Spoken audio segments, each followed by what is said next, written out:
I've been through some terrible things in my life, some of which have actually happened. Mark Twain. Welcome to Retire Mentorship, your mentor to and through retirement. I'm your host, Ruben Lindy, Certified Financial Planner. Today we cover the fourth and final part in the Life Insurance Lies mini-series, and we'll cover 3 more life insurance myths that are used to sell life insurance to people and debunk why they're actually not true. That's coming up on the Retire Mentorship podcast. First, the 2-minute tune-in, the primary points of the podcast in the first 2 minutes. We'll be covering 3 life insurance myths today. The first is that most life insurance agents are good people and can be trusted. This is undoubtedly true. Most are good people. Most sincerely believe what they are selling. But they're so stuck in the Kool-Aid, so engrossed in the culture of selling life insurance that they may not know the difference. They also may not have the comprehensive training that is necessary to see the better alternative options out there. Plus, it's their job. It's easy to believe that what you're doing is good when you must do it for work. Number 2, you should buy permanent life insurance while you're young. It's cheap while you're young, and so you should protect your long-term life insurance insurability and build a nice permanent policy while it is inexpensive. But buying it when you're young is the worst time to buy it. You have a very long-term horizon when you're young, and you will be wasting that on the low returns of a permanent life insurance policy. This is the worst time to buy permanent life insurance. And number 3, you should buy permanent life insurance to protect your insurability. This myth is often used to convince people to buy permanent life insurance for their children to protect their insurability. Look, if you're an adult with no dependents and you want to protect your insurability with some term life insurance, go for it. But the permanent life insurance policies sold to protect insurability only protect your ability to buy more permanent life insurance, which is still garbage. Plus, there are other ways to get actual life insurance coverage that you need, even if you are technically uninsurable. We'll cover all that and more on today's episode of the Retire Mentorship Podcast. Let's dive right into the last 3 of the life insurance lies. Number 1, most life insurance agents are good people and can be trusted.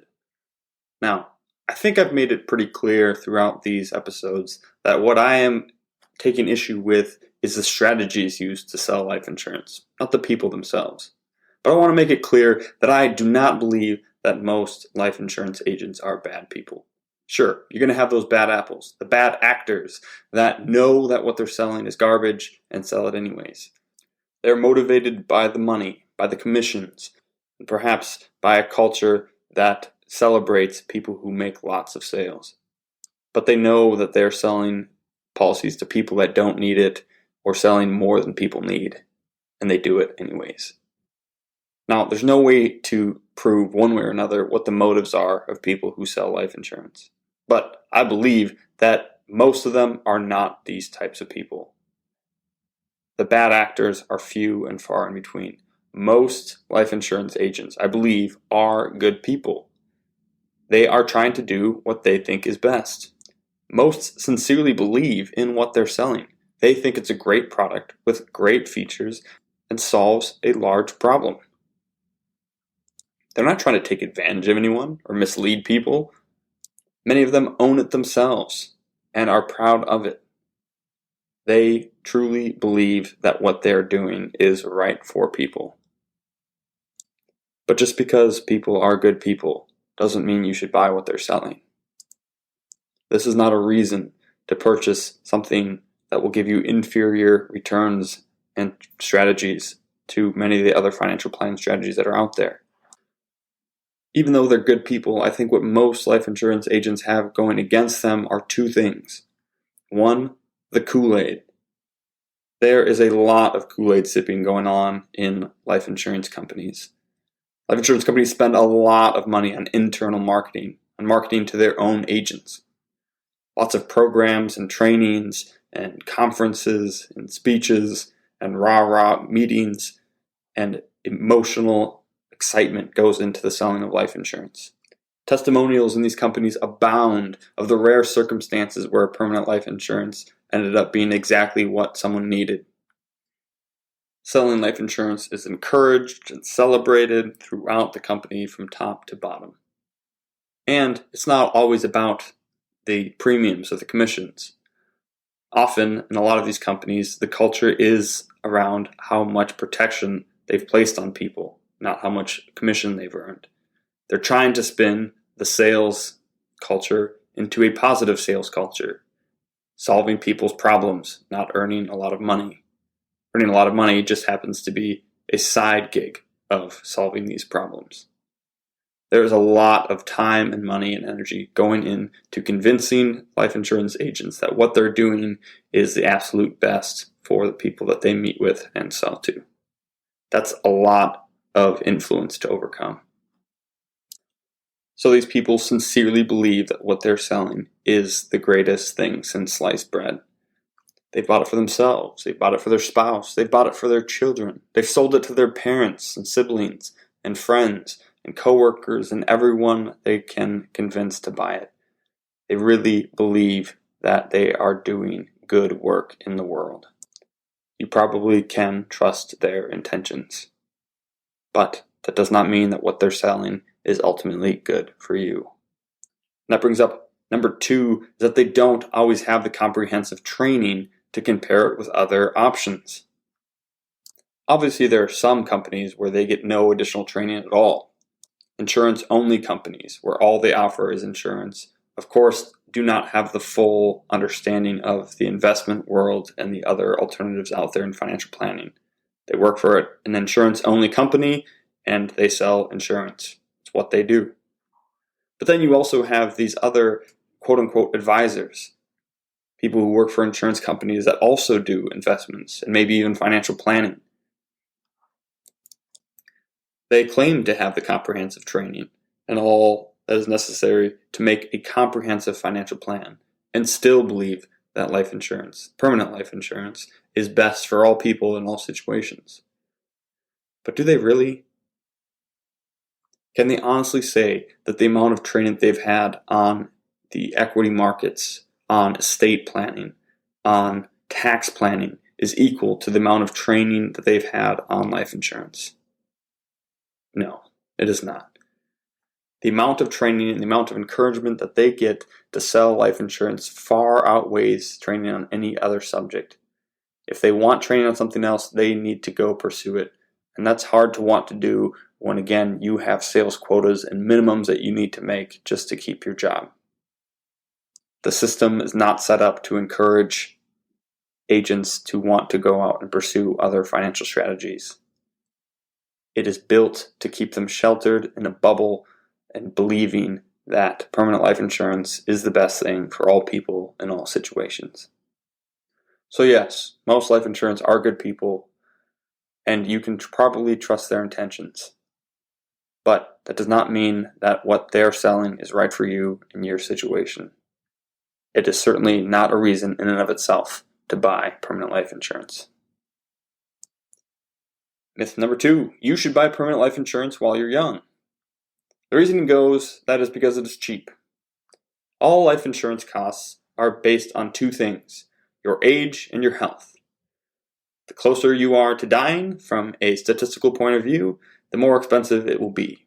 And so the older you are, the closer you are to a natural death. Since death comes for us all, we know that someone who is 80 is more likely to die than someone who is 20. And even someone who is 40 is more likely to die than someone who is 30. There are just less years ahead for older people than there are for younger people. The other element is health. If you are perfectly healthy, you will get a cheaper cost than if you have other health issues. And the more you age, typically other health issues come along with that. So not only do you have the youth component of being young, you are also often the healthiest when you are young than when you are old. So the reason goes that when you are young, you should buy a permanent life insurance policy because the premiums will be very cheap and you can have a nice permanent death benefit and all the trimmings of permanent life insurance along the way. The problem is that when you are young, this is also when you have the longest time horizon, the greatest amount of time for the magical compounding effect of equity returns. And so buying something that is in the very longest term, over 4 or 5 decades, is going to get you a 3 to 5% rate of return instead of buying something that will be getting you 8, 9, or 10% over that same amount of time is a bad idea. You will end up with millions of dollars less. Doesn't matter if you have a tax-free death benefit if the amount of money you could have in freaking cash is more than that. We covered that in an earlier episode. Buying permanent life insurance when you're young is the worst time to buy permanent life insurance. In fact, in next week's episode, where we cover the very limited times of when to buy it, we'll actually go into why it might make sense to buy it when you are older, in your 50s or 60s, but certainly not when you are younger, in your 20s, 30s, and 40s. And so no, you should not buy permanent life insurance when you're young. Invest in the magical compounding of equity returns. Get a real financial plan, a real investment plan, and you will see the difference between that and a product. Planning always beats products. So no, do not buy permanent life insurance when you're young. Get a real plan instead. Number 3, you should buy permanent life insurance to protect your insurability. The thought goes that because your ability to buy life insurance is based on your age and your health, something may happen to you in the future that makes you uninsurable. Yes, you're healthy now. Yes, your kids are healthy now, and you could get insurance, but something could change. You could get cancer. You could get some other disease. You could be in an accident that makes it so that even though you're alive, you cannot get life insurance later. Insurance companies just won't take you. So you should protect that insurability by getting a policy now and or a guaranteed rider that will guarantee your ability to buy insurance later, no matter what your health is. Yes, you have to buy it at whatever age you're at, but at least the health won't matter. You can guarantee your ability to buy insurance in the future, even if other things would make you uninsurable. This line of reasoning is most often used to convince parents to buy policies on their kids, but let's quickly cover when it is used on adults. Now, we teach that you should get term life insurance when you have people depending on your income. If something happens to you, then you need that money there to take care of those people. But you will also have a period in your life when you are an adult but don't have any dependents. Perhaps 18 to mid-20s, late 20s, early 30s, whenever you finally get married and or have kids. And sometimes people in this situation are sold life insurance, and this is one of the reasons that they're told to do it. Something could happen, and you're going to need this insurance, and so you should buy it now while you are insurable to protect your insurability. Look, if you want to buy term as an adult with no dependents to protect your insurability, go for it.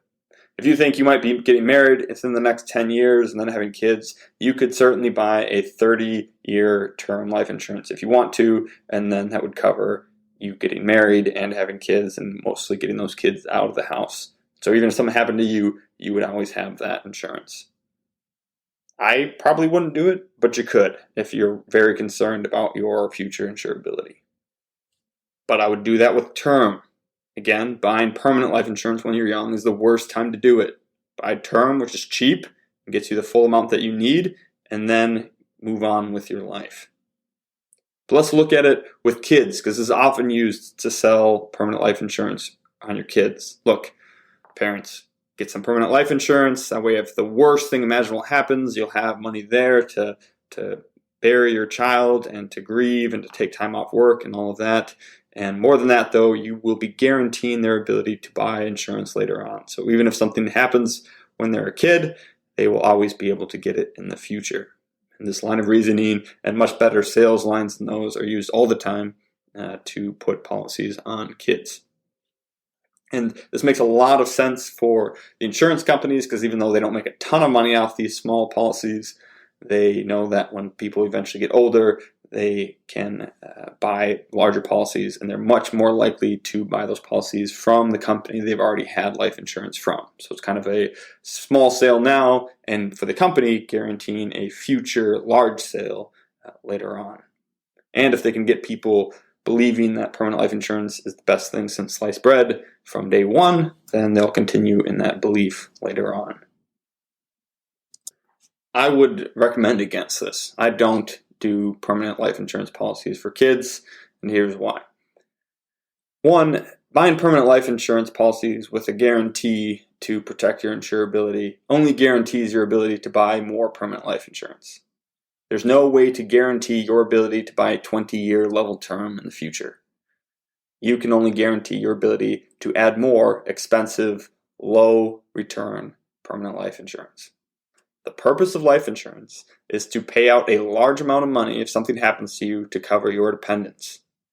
And having a small $25,000 permanent life insurance that then guarantees your ability to add more permanent life insurance in $50,000 increments that may or may not cap out at $200,000 to $250,000 is not going to be enough insurance to do that. When you have dependents, you're going to need more than the amount of permanent life insurance these products guarantee, and you will be paying a lot of money for those guarantees.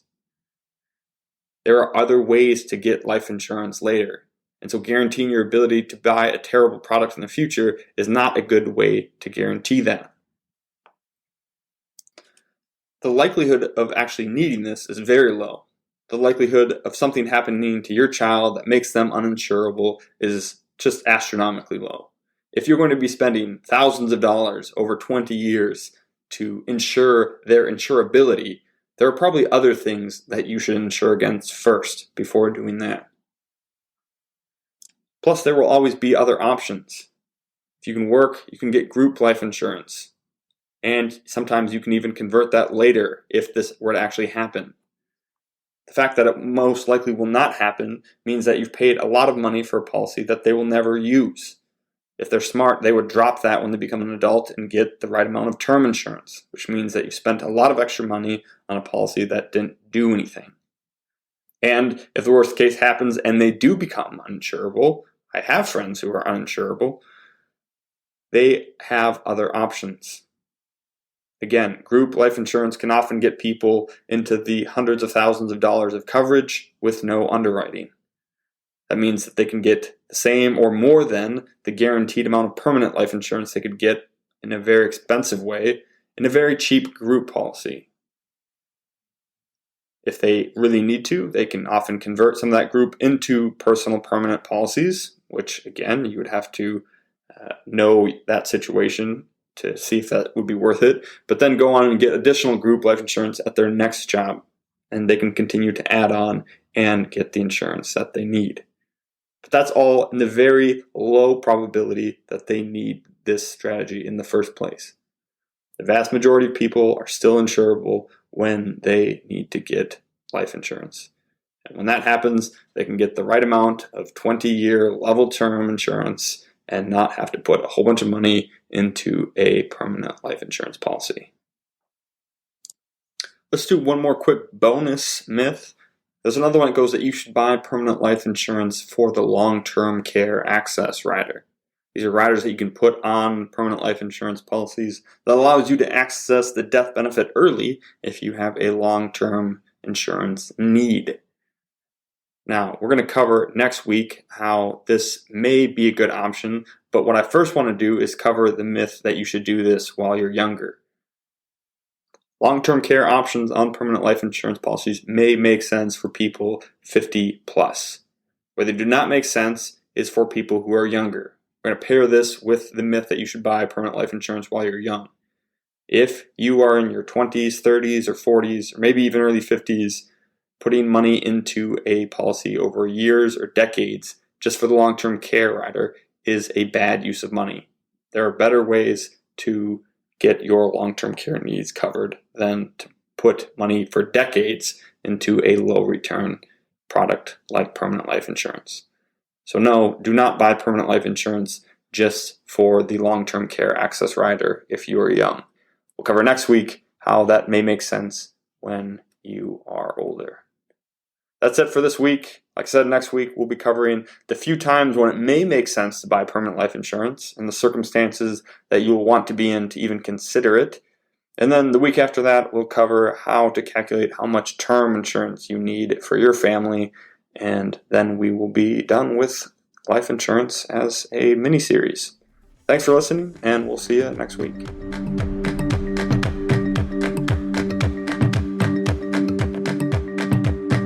This podcast is educational only and is not intended to be investment, legal, or tax advice or recommendations, whether direct or incidental. Again, this is not investment advice. Consult your financial, tax, and legal professionals for specific advice related to your specific situation. Never take investment advice from someone who doesn't know you and your specific situation. All opinions expressed in this podcast are the opinions of the speakers expressing them. All performance referenced is historical and is no guarantee of future results. All indices are unmanaged and may not be invested into directly. Retirement Mentorship is not affiliated with or controlled by any registered investment advisor, broker-dealer, or other financial services company.